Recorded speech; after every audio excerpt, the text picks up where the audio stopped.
मेलिन अपने dog bio के साथ चाइना के शंघाई शहर में रहती थी। वैसे तो वो चाइना के एक छोटे से गांव से थी, पर अपने फादर की डेथ होने के बाद वो अपनी माँ और बहन के लिए पैसे कमाने शंघाई शिफ्ट हुई थी। मेलिन की पर्सनालिटी बहुत ही स्वीट सी थी और वो एक टॉय शॉप में काम करती थी। उसे टॉयज बहुत पसंद थे, लेकिन उन टॉयज में से उसे सबसे ज्यादा पसंद थी डॉल्स। क्योंकि वो एक टॉय शॉप में काम करती थी, तो वो डिस्काउंटेड रेट्स पर अपनी मनपसंद डॉल्स ले लेती थी। उसके घर में अलग अलग देशों से आई हुई यूनिक डॉल्स थी। एक दिन उसकी शॉप में एक लिमिटेड एडिशन लबूबू डॉल का कलेक्शन आया, जहां सारी डॉल्स आते ही बिक गईं। एक डॉल मेलिन ने पहले से ही अपने लिए अलग रख ली थी। उस लबूबू डॉल का कलर गोल्डन था, एक ऐसा शेड जो बाकी लबूबू डॉल से अलग था। वो डॉल बहुत ही सुंदर थी और उस लबूबू जितनी क्यूट स्माइल मेलिन ने पहले कभी नहीं देखी थी। मेलिन उस लबूबू डॉल को अपने घर ले गई। वो उस दिन बहुत खुश थी और बस उस लबूबू डॉल को निहारती जा रही थी। उस डॉल की प्यारी सी नीली आंखें, गोल्डन कलर का सुंदर सा फर, लंबे लंबे कान और प्यारी सी बड़े बड़े दांतों वाली स्माइल।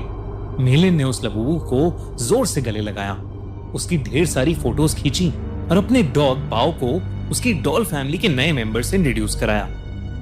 पर जहां बाओ सारी डॉल्स को देखकर खुशी से अपनी पूंछ हिलाता हुआ पूरे कमरे में इधर उधर भागता था, वहीं वो उस लबूबू डॉल को देखकर बहुत जोरों से भौंकने लगा, गुर्राने लगा।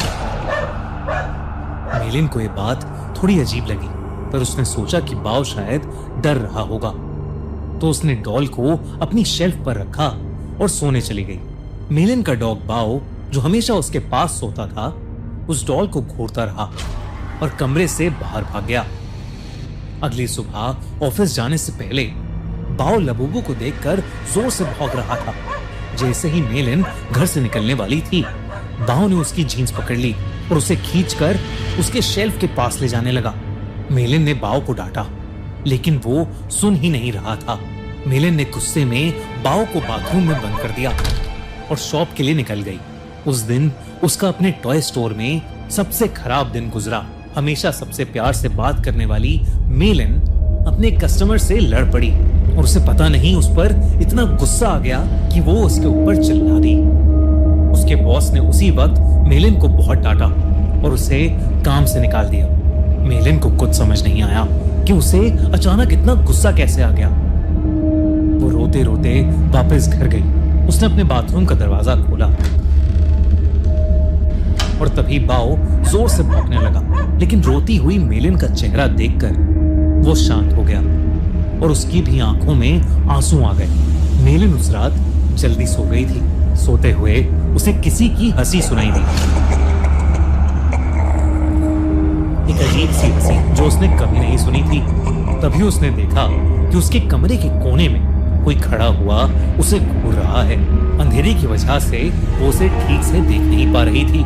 उसने बिस्तर से उठकर देखा तो वहां कोई नहीं था, बस वहां वो लबूबू डॉल पड़ी थी, जिसे मेलिन ने वापस शेल्फ पर रख दिया और फिर से सोने चली गई। उस रात मेलिन को एक सपना आया जिसमें वो अपने कमरे में थी और वहां एक बहुत ही अजीब सा दिखने वाला जानवर जैसा कुछ था, जिसके बड़े बड़े नुकीले दांत थे, भयानक लंबे और दांतों से भी ज्यादा नुकीले नाखून थे और उसका पूरा शरीर लाल रंग का था।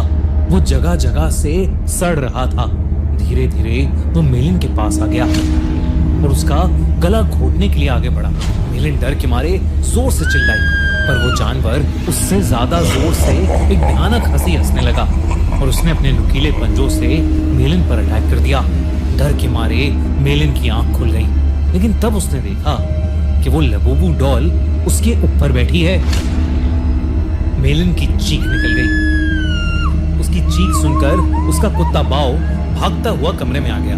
मेलिन को समझ नहीं आया कि वो लबूबू डॉल, जिसे उसने सोते हुए शेल्फ पर रखा था, वो उसके बेड पर कहां से आ गई।